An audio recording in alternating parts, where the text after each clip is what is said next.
എന്താ വിചാരിച്ചത്? അയ്യോ, എന്തു പറ്റി? എന്തിനാടാ നീ അവളെ തല്ലിയത്? കാണിച്ച തോന്നിവാസന ഇവിടെ തല്ലിയല്ല വേണ്ടത്. പുന്നാരവളോട് ചേച്ചി എന്നെ ചോദിക്കേ, എന്റെ ഓഫീസിൽ നിന്ന് എന്തൊക്കെയാ കാട്ടിക്കൂട്ടിയെന്ന്.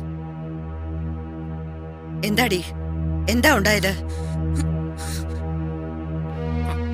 എന്റെ ഓഫീസിൽ കയറി വന്ന് ഞാൻ ശമ്പളം കൊടുക്കുന്ന സ്റ്റാഫിനെ ചോദ്യം ചെയ്യാനും തല്ലാനും കൈവക്കാനും ഒക്കെ ഇവളാരാ? ഭാരിച്ച കാര്യങ്ങൾക്ക് എന്നുപോലെ ഇവൾ ഇടപെടാൻ തുടങ്ങിയത്. ഇനി മേലിൽ ഇതുപോലെ അങ്ങ് ആവർത്തിച്ചാൽ ഇതുപോലെയല്ല ഞാൻ പ്രതികരിക്കുന്നത്. പോട്ടടാ, അവളുടെ അറിവുകളുണ്ടല്ലേ, നീ ഒന്ന് ക്ഷമിക്കേ. എന്ത് കാണിച്ചാലും അറിവുകേടും വിവരമില്ലായ്മ എന്നൊക്കെ പറഞ്ഞ് നിങ്ങളൊക്കെ ചേർന്ന ഇവിടെ വഷളാക്കുന്നത്. പെൺകുട്ടികൾക്ക് ഇത്ര അഹങ്കാരം പാടില്ല. സമ്മതിച്ചു, ഞാൻ അഹങ്കാരിയാ. അങ്കിളുടെ നോട്ടത്തിൽ ഇപ്പൊ ഞാനും ഇവിടെ ഉള്ളവരും ഒക്കെ ചീത്തയാ. അതെന്ന് മുതലാണെന്നും എനിക്ക് മനസ്സിലായി. അവളുണ്ടല്ലോ, ആ വിശ്വമോഹിനി, അവൾ ഒറ്റ ഒരുത്തിയാ അങ്കിളിനെ ഞങ്ങളെയൊക്കെ കണ്ടുകൂടാക്കിയത്. ശ്വേതേ, ഞാൻ പറയും, അമ്മയ്ക്കറിയാലോ ഈ വീട്ടിൽ ഇതിനു മുമ്പ് ആരെങ്കിലും എന്നെ ഒന്ന് നുള്ളി നോവിക്കെങ്കിലും ചെയ്തിട്ടുണ്ടോ?